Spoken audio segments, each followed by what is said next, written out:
Beritakanlah firman, siap sedialah baik atau tidak baik waktunya.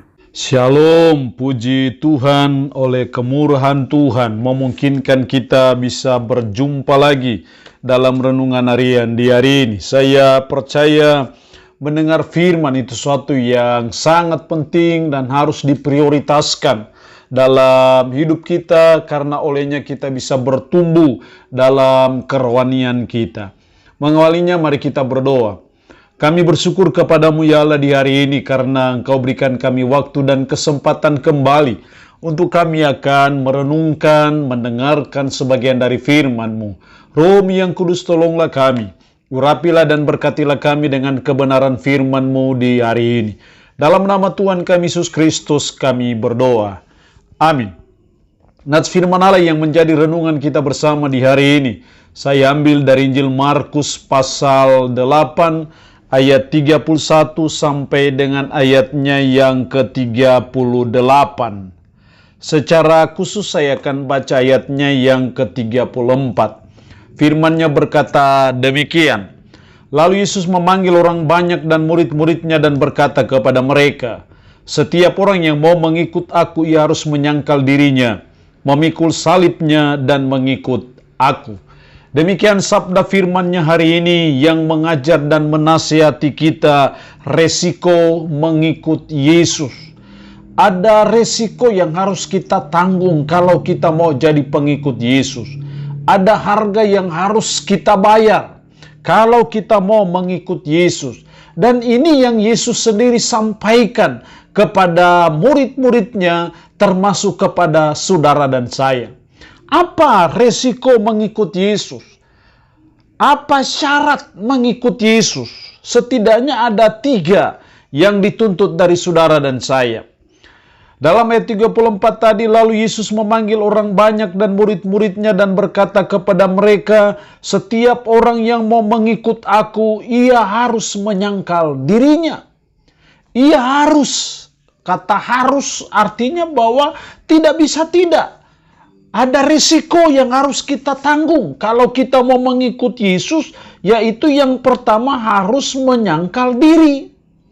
Ini disampaikan oleh Yesus menjawab perkataan Petrus kepada Yesus ketika Yesus mengatakan bahwa dia akan menanggung banyak penderitaan, ditolak oleh tua-tua, imam-imam kepala, lalu dibunuh dan bangkit sesudah 3 hari. Kemudian Petrus menarik Yesus ke samping dan menegur dia. Atas dasar itulah Yesus berkata kepada Petrus, "Enyalah iblis, sebab engkau bukan memikirkan apa yang dipikirkan Allah, melainkan apa yang dipikirkan manusia." Artinya apa? Sebagai pengikut Yesus, kita harus menyangkal diri kita. Kita harus menyesuaikan apa yang menjadi keinginan kita, kerinduan kita, maunya kita dengan apa maunya Yesus, maunya Allah, bukan maunya kita. Kalau Petrus berpikir bahwa Yesus tidak boleh disalibkan, tidak boleh mati, tapi itu bukan apa yang Yesus mau, apa yang Allah kehendaki. Jadi kalau kita mau mengikut Yesus, ada risiko. Risikonya adalah kita harus mau menyangkal diri, menolak apa yang menjadi keinginan-keinginan diri kita, dan kita harus lebih mengutamakan apa yang menjadi keinginan Yesus, apa yang menjadi kemauan Yesus. Itu yang harus kita lakukan. Jadi menyangkal diri. Ada saat tertentu di mana seringkali keinginan daging kita, kenikmatan duniawi ini membuat kita malas berdoa, malas untuk ibadah. Kita harus sangkal itu. Demi mengikut Yesus, sebagai konsekuensi kita harus mau menyangkal diri. Yang kedua, bukan hanya menyangkal diri. Ia harus menyangkal dirinya, memikul salibnya. Mau memikul salib artinya mau mengambil beban, mau mengambil tanggung jawab, dan mau siap menderita demi Yesus. Hal yang kedua, risiko mengikut Yesus, kita harus memikul salib. Seringkali ketika kita melayani Tuhan, itu sesungguhnya kita sedang mengambil beban, tugas tanggung jawab. Dan itu bagian dari konsekuensi kita mengikuti Yesus. Kita harus mau memikul salib. Kalau kita tidak mau memikul salib, maka itu berarti bahwa kita tidak pantas dan tidak layak jadi pengikut Yesus. Kalau kita bicara salib, kita bicara lambang penderitaan. Tapi salib juga bicara suatu beban yang harus kita pikul, yang harus kita ambil dalam hidup kita sebagai umat, sebagai orang percaya, mau memikul salib. Seringkali demi dunia kita banting tulang, seringkali demi pekerjaan kita banting tulang. Tapi demi Yesus kita seringkali tidak mau banting tulang. Artinya bahwa kita tidak mau memikul salib. Kita tidak mau mengambil tanggung jawab untuk jadi majelis jemaat, jadi pelayan unsur, jadi ketua kelompok KSP. Tidak mau pikul salib.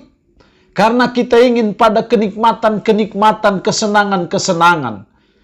Tapi kalau kita jadi pengikut Yesus tidak bisa seperti itu. Ada resiko yang harus kita tanggung, yaitu kita harus mau memikul salib. Kita harus mau susah.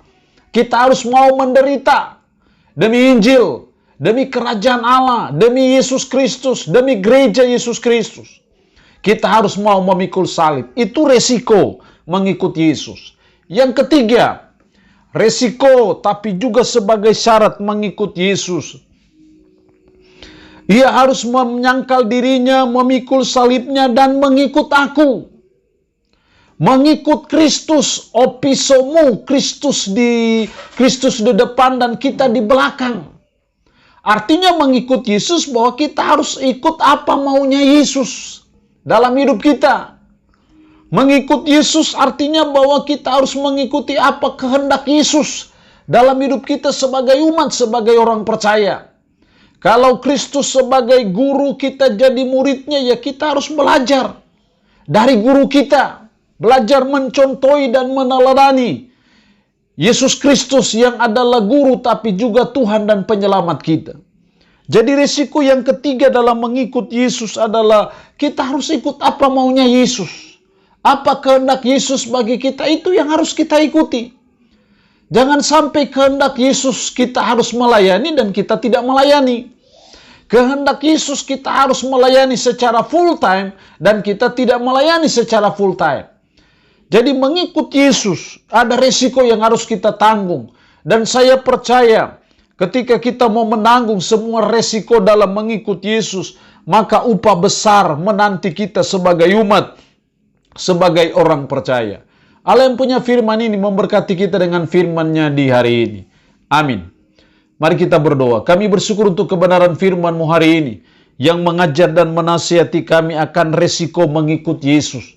Kami harus menyangkal diri, kami harus memikul salib, dan kami harus mengikut kehendak Yesus. Roh-Mu yang kudus tanamkan dan meteraikan firman dalam hati dan pikiran kami. Dan sanggupkanlah kami untuk bisa memperlakukan firman ini dalam hidup kami sehari-hari. Hamba mohon berkat-Mu bagi umat-Mu yang mendengarkan renungan harian di hari ini. Yang sakit dalam nama Yesus, Tuhan jamah, Tuhan sembuhkan dari sakit penyakit yang diderita. Terpujilah nama-Mu Tuhan. Dalam nama Tuhan Yesus Kristus kami berdoa. Amin. Shalom. Tuhan Yesus memberkati kita dengan firman-Nya di hari ini.